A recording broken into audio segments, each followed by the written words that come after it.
अमर रहे जिंदाबाद जिंदाबाद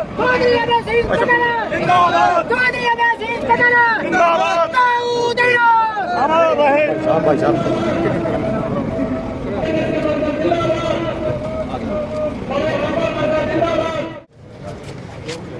वह चौधरी रामपाल जी माजरा गांव डांड में आए हैं। मैं इनका बहुत साथियों, आज चुनावी मौसम है, आप सबको पता है, अपनी वोट का सही इस्तेमाल करना। चौधरी अभय सिंह के पक्ष में चुनाव चेंज चश्मे पर लगाकर इनको भारी मतों से विजय बनाएंगे। धन्यवाद। धन्यवाद भाई साहब।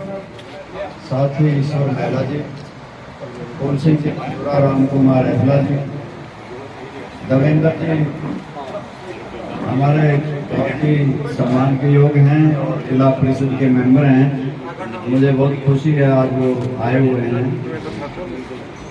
देवेंद्र पुजारी जी, तेजवीर जी हमारे बहुत अजीज हैं, जिनके ये सौजन्य से प्रोग्राम हो रहा है।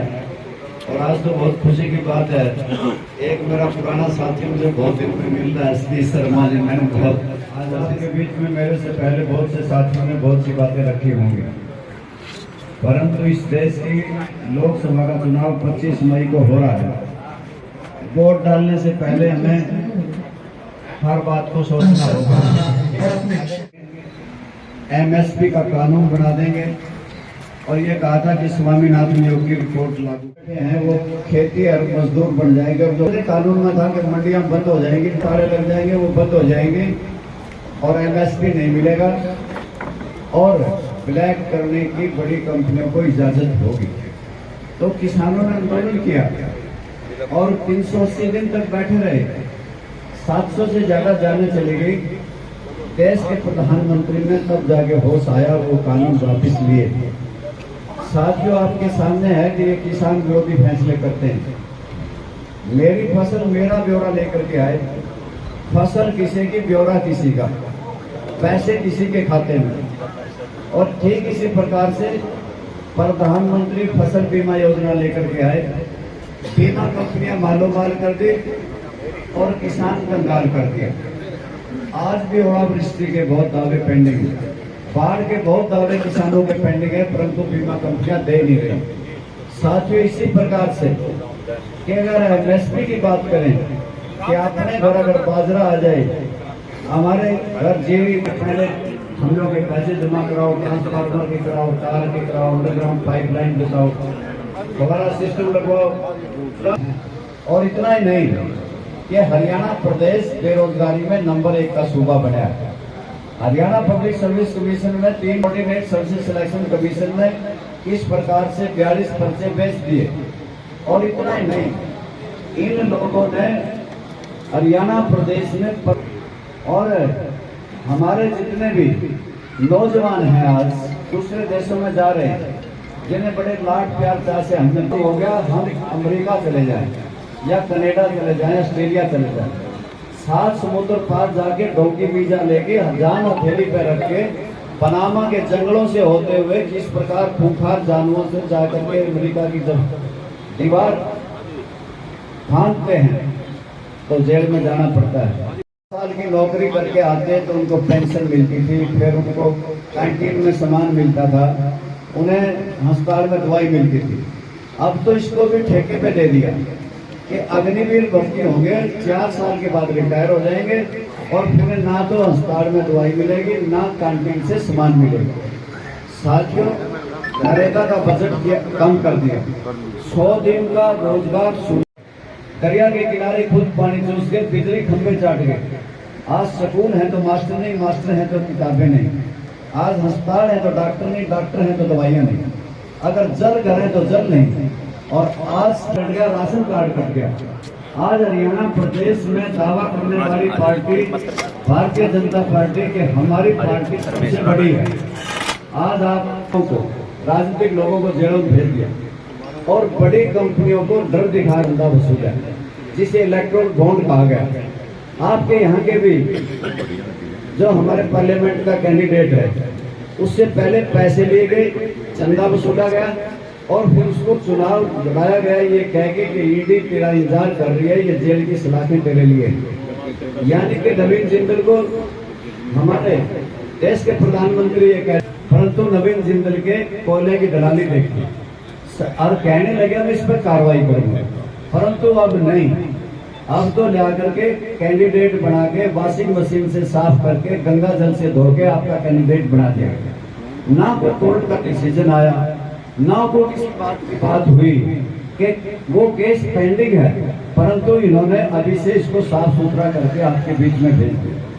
आप पहले भी इनके पिता से ले गए और यहाँ से नवीन जिंदल के एसपी रहे। क्या कोई अस्पताल हमारे यहाँ बनाया? क्या कोई यूनिवर्सिटी यहाँ पे बनाया? क्या कोई कारखाना यहाँ पे लगाया? आप बताओ, कोई कारखाना लगाया है क्या? एक भी कारखाना यहाँ पे नहीं लगाया। मध्य प्रदेश में, कहीं रायपुर में जाके, छत्तीसगढ़ में, दूसरी जगह कारखाने लगाए। परंतु साथियों, अगर आप नहीं जागे, अगर आपने अपने और पराये को नहीं समझा, तो समझ लेना आप भी तो रेल बेची है, हवाई अड्डे बेचे हैं, बैंक बेचे हैं, इस देश को भी बेच देंगे। अगर तुम नहीं जागे तो जिस किसान ने इतने बड़े धरने दिए ये बर्बाद कर देंगे। इसलिए मुझे दीनबंधु सर छोटू राम और चौधरी देवीलाल की बात याद आती है।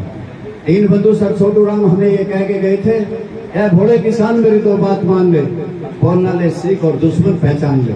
साथियों, इसलिए कह रहा हूँ कि उन्होंने हमें कर्जे से मुक्ति दिलवाई थी, इनसे पीछा छुड़वाया था, इन पूंजीपतियों से, सूदखोरों से के जाल में मत फंस जाना, वो हमें कह के गए थे। अनेकों बंदिशें थी। चौधरी देवीलाल ने साइकिल, रेडियो, टेलीविजन, ट्रैक्टर के सब टोकन खत्म कर दिए थे, इतनी बुढ़ापा पेंशन कर दी गई। ये सारे काम अगर मैं गिनाऊंगा तो बहुत समय लग जाएगा। अपने और पराये को समझने की जरूरत है कि आपका आंदोलन चला, 36 जात के भाई आंदोलित थे, उस आंदोलन में कोई भी नहीं गया। इस देश के अंदर हमारे लिए आए केवल अभय सिंह चौटाला इलाहाबाद से विधायक, न अपना त्याग पत्र दे करके मैदान में कूदे और जाके धरने पे बैठे। आखिर इनको क्या पड़ी थी? इनके अंदर चौधरी देवीलाल थे। चौधरी देवीलाल ने भी ये कह करके, जब किसान की बात आई थी कि किसान का बेटा पहले हूँ, बाद में मुख्यमंत्री हूँ, हरियाणा प्रदेश के मुख्यमंत्री की कुर्सी छोड़ दी थी। और साथियों, चौधरी देवीलाल की रीत और किसानों के प्रति प्रीत निभाते हुए अपना इलाहाबाद का भी जो एमएलए का पद था उसको ठुकरा दिया था, अपने राजनीतिक जीवन को दांव पे लगा दिया था। कई साथी आपको बीच में आकर ये भी कहेंगे कि अगर एक बना लोगे तो क्या कर लोगे? उनको कह देना कि 89 विधायक और भी थे हरियाणा की विधानसभा में। जब अभय सिंह चौटाला बोलते थे लगता था कोई शेर गज रहा होगा। साथियों, इसी प्रकार से अब की बार लोकसभा में अगर पहुंचेगा तो आप पहुंचाओगे तो समझ लेना 545 MP एक तरफ और देश के अंदर इस किसान की आवाज बुलंद होगी अभय सिंह चौटाला से। तो मेरी आप सबसे यही गुजारिश है कि आप अगर मेरी बातों से सहमत हैं तो फिर 1 तारीख को अभय सिंह चौटाला अपना नामांकन पत्र दाखिल करेंगे कुरुक्षेत्र में। और कुरुक्षेत्र की वो जमीन पावन पवित्र से ये बहुत बड़ा काफिला होगा, बहुत बड़ी रैली होगी। आप सबसे निवेदन करूंगा कि आप सारे के सारे 1 तारीख को कुरुक्षेत्र पहुंचे।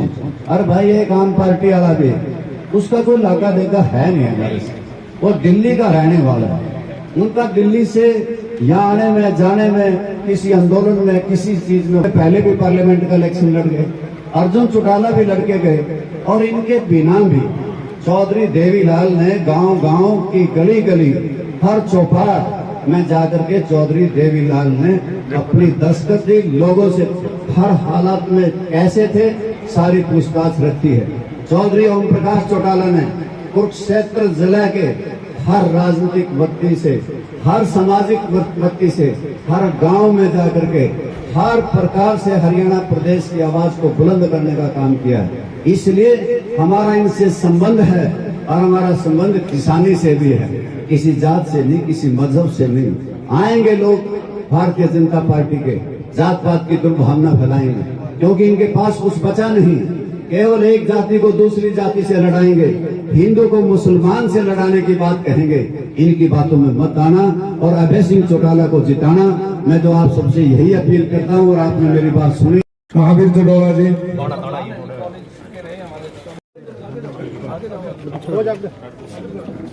मैंने रखा इसको निकालना नहीं है। चलो काम चलो बोलो